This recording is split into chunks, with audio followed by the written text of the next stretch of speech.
Você já viu aquela pessoa que não consegue controlar a própria língua? Elas dizem, eu não guardo nada, eu tenho pavio curto mesmo, prefiro explodir do que fingir. Aí você explode e perde o emprego, aí você explode e cria inimigos que nunca vão esquecer você, aí você explode e machuca quem mais te ama. Mas o que chamamos de sinceridade, o mundo chama de descontrole. E quem perde o controle perde a autoridade e perde o respeito na hora. E hoje eu vou te mostrar por que isso acontece e como os cavaleiros e cavaleiras mantêm seu próprio controle mesmo sob provocação.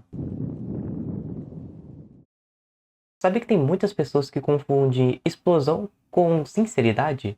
Mas aí vem aquela famosa frase: o caminho do inferno é infestado por boas ações. Muitas pessoas se confundem explosão com honestidade e falam tudo.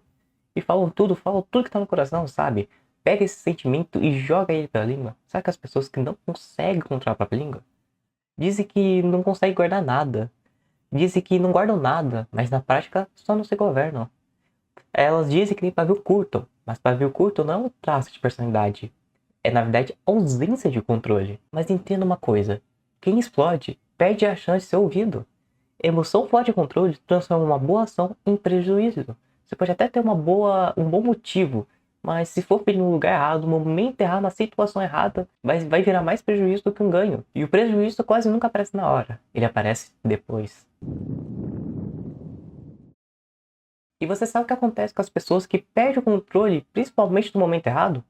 As pessoas que perdem o controle e vão lá e falam tudo, elas vão lá e são demitidas não por incompetência, mas por reação emocional. Se você é uma pessoa que, eu não guardo nada, eu falo tudo mesmo, aí você vai lá e você fala o que acontece, amizades acabam por falar ditas no calor do momento. Ou pode ser até mesmo relacionamentos que são feridos por decisões tomadas na raiva. Uma emoção mal governada cria inimigos permanentes. Imagina só, você mesmo tendo uma boa intenção ou você perde o controle, você pode até mesmo criar inimigos que nunca vão esquecer de você. Porque quem é ferido, quem é vítima, nunca esquece. E eu vou te falar uma coisa: o estrago de uma explosão dura mais do que o alívio momentâneo. E pega essa frase ou essa chave de sabedoria: muitos morreram pela espada, mas muito mais morreram pela própria língua. E o pior é que, muitas vezes, você sai como errado nessa situação toda, mesmo você tendo razão. Vem cá comigo nessa situação hipotética. Imagina você estar em um tribunal. Você vai lá e tá o tribunal. Você tá certo, mas a defesa começa a te provocar. Começa a jogar provocações em você, começa a tentar tirar você do sério, sabe? Tentar pegar alguma emoção de você. Aí você perde o controle, grita ou se desorganiza. O que acontece? Os olhos de quem observa vai ver e vai parecer que você é o culpado. Você tá certo, mas a outra pessoa conseguiu tirar você fora do controle. E quando ela consegue tirar você fora do controle, muitas pessoas olham você como errado. Você acredita nisso?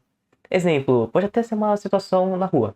Vamos lá, vamos dizer uma mulher. Uma mulher tá te agredindo, sabe? Tá te empurrando, tá te dando soco assim, sabe? Tá te batendo, tá te humilhando, tá falando muita coisa mal de você. Aí você vai lá e bate nela. Mesmo que você tivesse, sei lá, tido alguma ração, dependendo da situação, vai vir uns 30 mil caras atrás de você querendo bater em você. Os caras nem sabem o que tá acontecendo. Os caras nem sabem o que tá acontecendo, mas vão lá e vão cair tudo em cima de você. Porque eles acham que eles acham que você é o errado. E essa é a questão. A perda do controle faz você perder a credibilidade. Vou te contar um momento que aconteceu na minha vida. Teve uma vez que, quando eu tava namorando a pior pessoa do mundo, que foi a pior situação da minha vida toda, tem um momento que eu tava lá no nosso parque, lá, eu tava lá com a minha família e tava com ela. E a gente gosta de jogar vôlei, gostava pelo menos. Até que chegou um momento que, antes disso, falar uma coisa. Eu odeio quando pega a bola e joga na minha cabeça. Eu odeio isso de todas as formas, mesmo se for fraca. Aí eu tava andando lá e ela tava atrás e ela pegou e jogou a bola na minha cabeça. E ela disse desculpa, e eu só fui sabendo isso depois. Mas só que, cara, eu já tinha falado não. E ela ainda fez lá, fez ainda e jogou. Naquele momento, e também no Guilherme do passado, porque eu não sou o meu erro. Mas o Guilherme do passado, o Guilherme daquele momento, que não existe mais, o que ele tinha feito naquela situação? Ele tinha pegado a bola e tentado jogar nela, mas só que eu não acertei e foi um croque na cabeça dela. Só que minha mãe tava atrás e brigou comigo. E eu tava errado. E você acha que acabou essa situação por aí? Não acabou. Quando chegou em casa, minha mãe falou lá para que meu irmão viesse aqui e dar uma bronca em mim. Só que meu irmão, graças a Deus, ele veio aqui, ele entendeu a primeira situação E quase eu tomo uma bronca, cara. Que coisa idiota, né? Imagina os pais lá e te chamam você tomar uma bronca do teu irmão por uma coisa que você, na verdade, é uma vítima daquela situação. Entende? Essa foi uma das situações. E tem uma outra história aqui que vai te ajudar melhor ainda. Melhor ainda você compreender isso. E também compreender como reagir. Ou como não reagir. Vem cá. Havia um samurai que ele era muito bom na arte da espada. E ele se locomoveu a uma vila, num vilarejo. E depois de um tempo, ele decidiu abrir um dojo. E depois de mais um tempo, ele, por conta da sua idade, decidiu que nunca não ia mais batalhar. Aí ia apenas ensinar. Então ele tinha um dojo na cidade e ia apenas ensinar, beleza?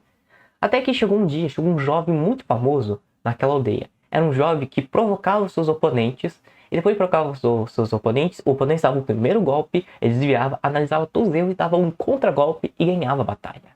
E já esse jovem, sabendo como é que é, da popularidade do samurai, foi lá no dojo falar com ele. E o samurai também já sabia como é que lutava. Ele também já sabia quem era ele, porque ele era famoso. Mas mesmo isso falou, mestre, não aceite essa batalha. O mestre foi lá e aceitou. Beleza? Beleza. E os dois estavam na área de batalha lá. Os dois estavam segurando a espada lá. E o jovem samurai, quando começou a batalha, ele já começou a provocar. Já começou a xingar ele. Pegou até mesmo pedras, jogou na direção dele. E até mesmo xingou seus discípulos, sabe? Julgou os discípulos pra baixo. Só que o samurai, ele manteve estável. Olhando, segurando a espada naquela posição clássica samurai. Não dizendo uma palavra e só permanecendo no seu olhar. Depois de alguns minutos, o jovem samurai, vendo que não conseguiu nenhuma reação, foi embora e, claro, considerou que ele foi derrotado. Até que quando terminou a batalha, os discípulos correram e falam: Mestre, mestre, por que você deixou ele falar tanta coisa mal de você e de nós? Você podia ter simplesmente terminado a batalha apenas um só golpe. Aí o mestre virou, olhou para eles e disse: Se eu te oferecer um presente e você aceitar, a quem lhe pertence o presente? Ele respondeu: meu, né? Respondeu eu. E o mestre disse: Muito bem. E se eu te oferecer um presente e você colocar as mãos para trás e disser: Não, eu não quero nenhum presente, não. A quem pertence o presente? E os discípulos dizem: Para o Senhor. Ele disse: Muito bem, mas só que isso vale a mesma coisa para a raiva e para o ódio. Ele tentou oferecer esse presente para mim, mas eu recusei. Você conseguiu compreender a moral? A moral aqui que eu tava querendo dizer que quando ele não reagiu, aquelas provocações ficaram com aquele cara lá. Mas aí chega uma dúvida. Como é que a gente deve reagir? Será que a gente tem que falar alguma coisa? Será que a gente tem que virar pro lado? Será que a gente tem que ficar bravo também? Será que a gente tem que ir embora? O que a gente faz? E como a gente deve reagir a essa situação toda? Quando você estiver numa situação problemática, uma situação difícil, uma situação tensa, venha cá com esses conselhos que você pode levar para sua vida ou não. Primeira coisa, nunca tome decisões com emoção flor da pele. Isso não vale só quando você está no tribunal e a pessoa está te provocando. Quando você está muito feliz. Porque quando você está muito feliz, você pode acabar fechando um contrato que não vale a pena. Talvez quando você está muito triste, você começa a se vitimizar e quem sabe machucar até a pessoa que você ama. E quando você está com muito raiva, você fala coisas que não são realmente verdadeiras, ou apenas está dentro do seu coração. Entende? Quando você tiver uma emoção flor da pele, não tome decisões. Deixa ela baixar, deixa ela esfriar, mas não tome decisões com as emoções flor da pele. Outra coisa aqui, emoção alta distorce o julgamento, entende? Muito feliz você fecha os contratos ruins e muito triste você fere quem ama. A raiva e a euforia são péssimos conselheiros, entende? Mas aí, o que você faz quando tiver alguém te provocando? Você tá lá no campo de batalha, mas aí seu oponente começa a te provocar, começa a tentar tirar você do sério. Que nem aquela famosa frase, não existe circo sem plateia, né? O que você faz? Aqui ó, pega isso aqui que é muito importante. Quando você estiver nesse campo de batalha, quando alguém tentar te provocar, repita mentalmente, dane-se. Dane-se, nunca fale. Você pode até mesmo falar foda-se, mas ó, usa o dane-se. O dane-se nunca deve ser falado. Tem que ser só mentalmente. Fale dane-se, dane-se, dane-se. Imagina só, ele tá te provocando lá. Ou imagina só, você tá no jantar com a família. E o jantar com a sua família começou a falar muita coisa ruim de você. Começou a falar dos seus erros, dos seus micos, dos seus sonhos. Sabe, falar pra todos os parentes, porque parentes tem uma funda de dente. Sabe o que você faz quando você não pode sair? Fica falando dane-se, dane-se, dane-se, dane-se, eu não sou assim, dane-se, dane-se, dane-se pra que eles pensam, dane-se pra opinião deles, dane-se. Fica falando assim, ó, dane-se mentalmente. Essa é uma ferramenta poderosa. Você tá lá, tá tentando te provocar, só fala dane-se, dane-se. Outra coisa aqui, se você estiver nessa situação, você também pode fazer a respiração 3x3 ou a famosa ou nem tão famosa, respiração quadrada, que por sinal alguns militares usam essa respiração. Ela ajuda a desacelerar o corpo antes de responder. E é muito ótimo para ansiedade, muito ótimo. Para aquela ansiedade fraca e sem motivo, né? Entende? Quando você tá naquela situação, dane-se, o que você pode fazer? Você pode encostar suas costas na parede, ou pode, sei lá, permanecer sentado. Aí você só inspira por 3 segundos ou 4 segundos. 1, 2, 3. Vamos dizer 4. 1, 2, 3, 4. Respira por 4 segundos, segura por 4 segundos, inspira, expira. Tanto faz, você vai entender. Expira por 4 segundos e segura por 4 segundos, sabe? Inspira, segura, expira, segura. Entende? É esse ritmo aí. Respiração quadrada ou respiração 3x3, como eu chamo. Mas só que tem uma coisa. Quando você estiver enfrentando essas situações, sabe? Quando você tá numa situação difícil, uma situação desafiadora, a pessoa tá te provocando, sabe? Porque é uma situação difícil. Isso é o que eu te falo. Se você tá enfrentando muitas dificuldades desse tipo, não lute sozinho. Chame Deus para se juntar com você, sabe? Chame Deus. Olha, Deus, me ajude a manter a paciência. Deus, me ajude a manter o autocontrole. Deus, me ajude a passar a situação horrível que eu tô enfrentando. Deus, me ajude a me controlar para não esganar o pescoço dessa criatura.